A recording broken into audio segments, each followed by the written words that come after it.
doon. Try nga natin saan. Ganda dito, oh.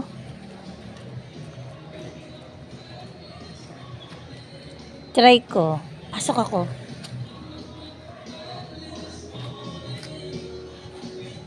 Wow.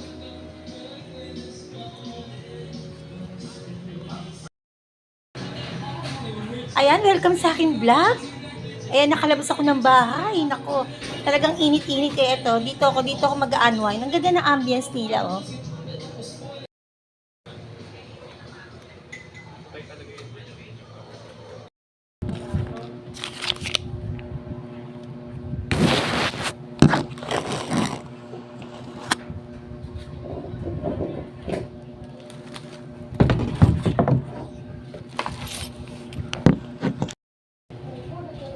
Wow! Ayan na.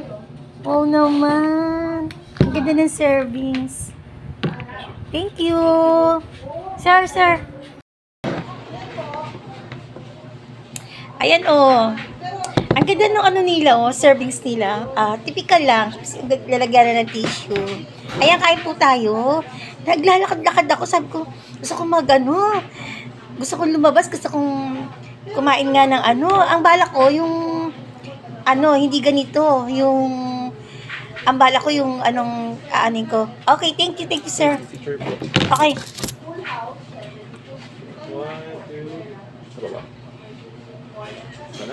Thank you.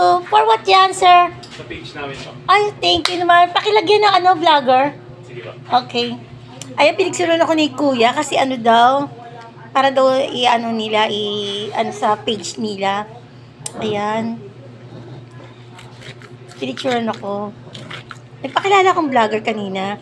Kasi meron silang sounds dito. Nakiusap ako na pwedeng patayin kasi nakaka-copyright ako eh. Marami akong pinupuntahan na kinakainan na merong sounds. Nakaka-copyright ako. Nasasayang yung vlog ko. Ang ganda dito eh. Iikot-ikot ako, tapos nakita ko nga to. Hindi ako maghalo, pero ito na lang yung nakita ko kasi medyo naano ko sa ng halo-halo. Nakita ko yung sa picture pa, parang takam na takam ako. Ewan ko lang kung anong panlasa ko ngayon. Pinicturean ako, sana makuha ko makuha ko model. Kasi sa page nila.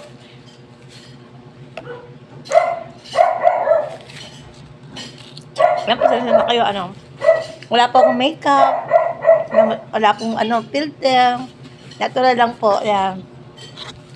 Nagising ako kasi kanina hindi ako nakatulog na maayos kasi parang init. Ngayon lang ako nakatulog mga alas 4, tapos pagkagising ko naligo na ito na, sabi ko mag-vlog ako sa labas. Talagang hirap na hirap akong matulog kanina kasi sobrang init, tapos yung electric pa, pinatay ko naman dahil baka naman nagliyab yung mag-overheat. Ay, maganda dito. Tapos nasarap. Ang daming laman ang daming laman nung halo-halo nila sa loob. Ayan, oh. Ayan, oh. Hinahalo-halo ko yan. Yan ang mga laman. Ang sarap, ang lamig. Yung bang yung ang tahimik dito. Tapos ang ganda ng ambience niya. Eh, pa nga, oh. Bagong gising ako. Halo-halo tayo.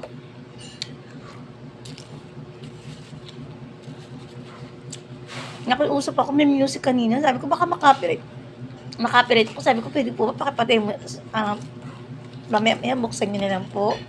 Nakiusap naman. Sabi, sige, okay lang. At kung mapapansin nyo po, madami po kayo mapapanood sa akin mula ngayon, araw na to hanggang linggo. Marami po kayo mapapanood sa isang araw. Marami po akong content na maipopost kasi meron akong task. Meron po akong assignment. Ayan. Kaya, huwag kayo magsawa kung lagi nyo makikita na 5